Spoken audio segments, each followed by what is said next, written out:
and welcome to World News here on TVP World. I'm your host, Diana Skaya. At least 4 people have been killed and more than 30 wounded in a Russian drone strike on Ukraine's second-largest city, Kharkiv.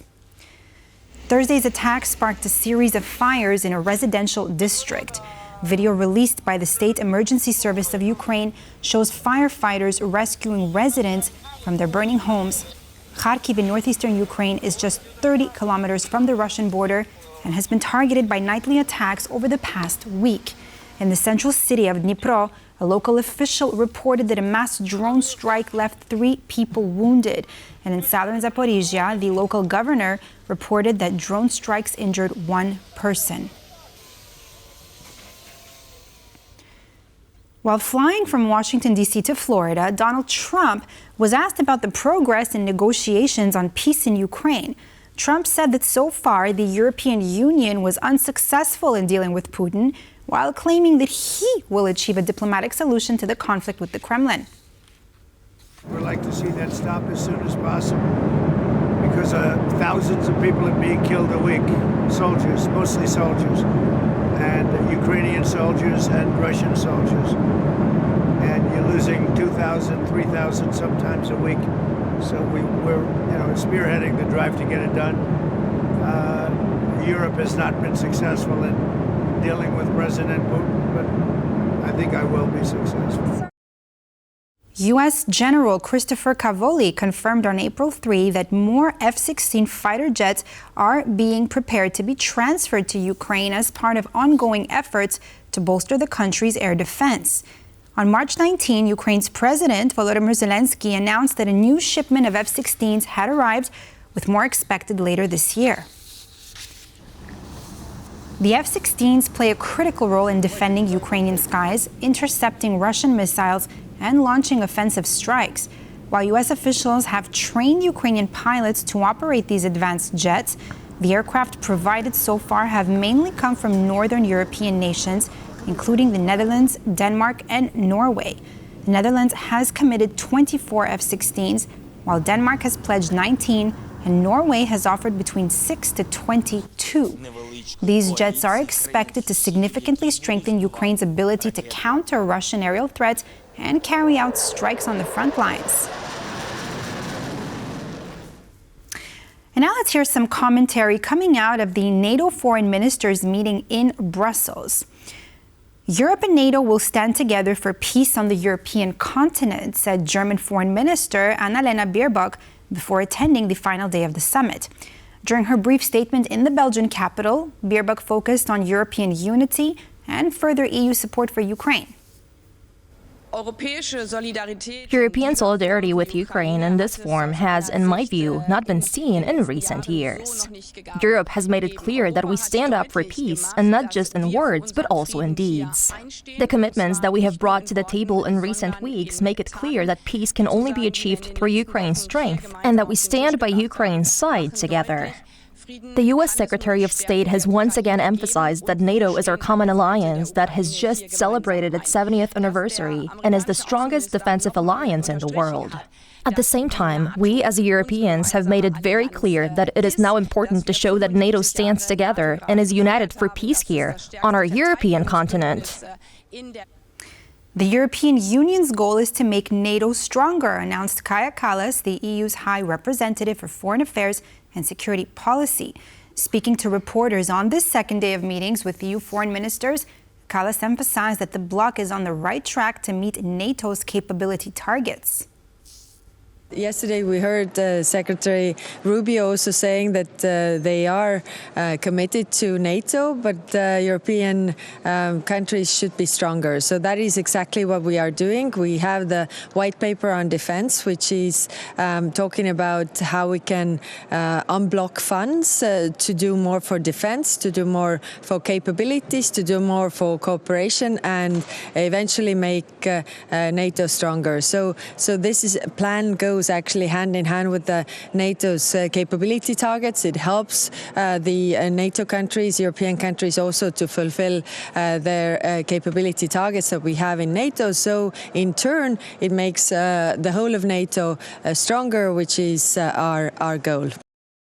British Foreign Secretary David Lammy pledged to continue to put Ukraine in the strongest possible position so that a long-lasting peace can be reached. And as we have heard, it is still the case that our judgment is that Putin continues to obfuscate, continues to drag his feet. He could accept a ceasefire now. He continues to bombard Ukraine, its civilian population, its energy supplies. We see you, Vladimir Putin. We know what you are doing. And that is why we are pledged to continue to put Ukraine in the strongest possible position, militarily, economically, and with the humanitarian context that they need. And we continue to bear down with sanctions on Russia so that they are willing to come to this negotiation actually serious about making the peace that we want to see endure. President Trump has been fooled by Vladimir Putin. That's according to a leading Ukrainian politician. Kira Rudik told TVP World on the record that the continued drone strikes on her country show Donald Trump could not deliver on his promise to end the war in Ukraine. What we know for sure is that there were 2 rounds of negotiations in Saudi Arabia where the United States have agreed to something with Russia, and the United States agreed to a ceasefire with Ukraine. However, when they went public, it turned out that the statement from the United States and statement from Russia were very different. So it is unclear what they have really agreed to, but what we have seen on the ground, and as I said, we need to be operating simply with the facts. So we haven't seen any single fact supporting the statement by President Trump that Putin wants peace, and we haven't seen any single fact supporting the statement that Putin is somewhere within the ceasefire. Attacks on Ukraine continue. The attacks on our peaceful cities continue. Drones and missiles. The pressure on the battlefield continues. So as of right now, the reality is President Trump doesn't look good. And he looks weak. And he looks as a person who cannot deliver to the promise to end the war. And also his statements that Putin respects him and that Putin likes him and that Putin is a good guy also seem to be false, because what we see on the ground is Putin just continues doing what he was doing and things did not actually change. So President Trump has been fooled. On Thursday, Russian President Vladimir Putin's investment envoy, Kirill Dmitriev, described, quote, a positive dynamic in the relations with the United States. The Russian official emphasized, though, that further dialogue is needed to sort out differences between Moscow and Washington. Speaking to Russian and U.S. media outlets after talks with Trump administration officials, Dmitriev said the talks signaled the beginning of a possible resolution to the conflict in Ukraine. Dmitriev's visit to Washington, D.C. follows recent U.S.-Russia talks in Saudi Arabia and a U.S.-brokered agreement on halting strikes on energy infrastructure. Putin's envoy said talks with officials in Washington touched on matters of rare metals production, cooperation in the Arctic region, and restoring direct air links. Dmitriev went on to add that the talks also covered a wide range of issues, including space exploration and the possibility of a joint U.S.-Russian mission to Mars. President Donald Trump's decision to impose tariffs on allied countries is a real blow to U.S. credibility. That's according to Jan Brzezinski, senior fellow at the Atlantic Council, who recently joined TVP World's Adam Yasser to discuss Trump's new tariff regime on countries around the globe. Let's listen. What is happening to trust in all of this? It's a word that seems to have vanished from the vocabulary, trust. And, there are 2 ways of looking at it. When President Trump talks about trust, he says he trusts Vladimir Putin's words about wanting to finish the war in Ukraine.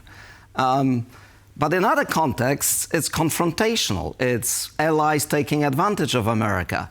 To many observers in Europe, citizens, this is the other way around. You shouldn't trust Putin. You should trust the allies. I completely agree with you on this. I mean, this is the 3rd hit to the credibility of the United States among our allies, our closest allies in Europe and globally.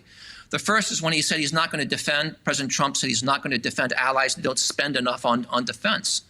The second, and perhaps most devastating, was his decision to suspend the flow of intelligence information and material assistance to the Ukrainians. That was a devastating blow to U.S. credibility. And the third is this imposition of tariffs as a way to, quote unquote, force our allies into concessions as to working with them, as opposed to working together with them into a more equitable arrangement. So I agree with you. This is a real hit to U.S. credibility. Time will tell whether Donald Trump's tariffs will bring business back to the United States. But for now, the American market will experience major difficulties. This is the opinion of Polish Deputy Development and Technology Minister Michał Baranowski, who was a guest on World News Tonight. His hypothesis, I guess, is that by putting such high wall of tariffs around the United States, that companies will decide to produce inside the United States.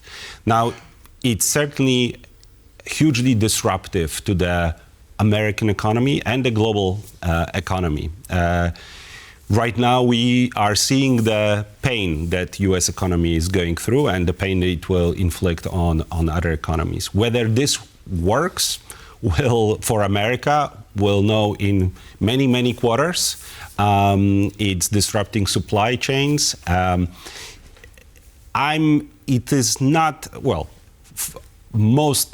All economists really have been saying that that's not the way to go about it. U.S. is a sovereign country, but then, of course, will be met with retaliatory measures from countries around the world, and China, for example, has already responded. So is Canada, and EU will be preparing again on Monday for specific measures that will be taken vis-à-vis the United States. U.S. Secretary of State Marco Rubio held talks with Danish Foreign Minister Lars Løkke Rasmussen on the sidelines of the NATO Foreign Ministers gathering in Brussels on Thursday. The meeting follows months of tension between Washington and Copenhagen over President Trump's repeated claims that Greenland should become part of the United States. Secretary Rubio and Minister Rasmussen discussed shared priorities, including increasing NATO defense spending and burden sharing, and addressing threats posed by Russia and China. They also reviewed ongoing efforts to enhance stability and security in Europe and to secure an enduring peace in Ukraine. Relations between the two countries were also high on the agenda, with Rubio reaffirming the strong ties between the United States and Denmark. South Korea's Constitutional Court has upheld President Yoon Suk-yeol's impeachment over his declaration of martial law. The court voted unanimously to remove President Yoon from office for violating the South Korean constitution. The martial law made soldiers who had served their country confront ordinary citizens. Yoon Suk-yeol violated the political neutrality of the armed forces and violated the duty of the head of the armed forces under the constitution. Yoon Suk-yeol declared martial law, in this case with the aim of breaking the confrontation with the National Assembly, and then deployed military and police to prevent the National Assembly from exercising its constitutional authority, thereby denying national sovereignty and democracy. And that's all for this edition of World News here on TVP World. I'm Diana Sky. Thanks for watching, and stay tuned with us for more news and features.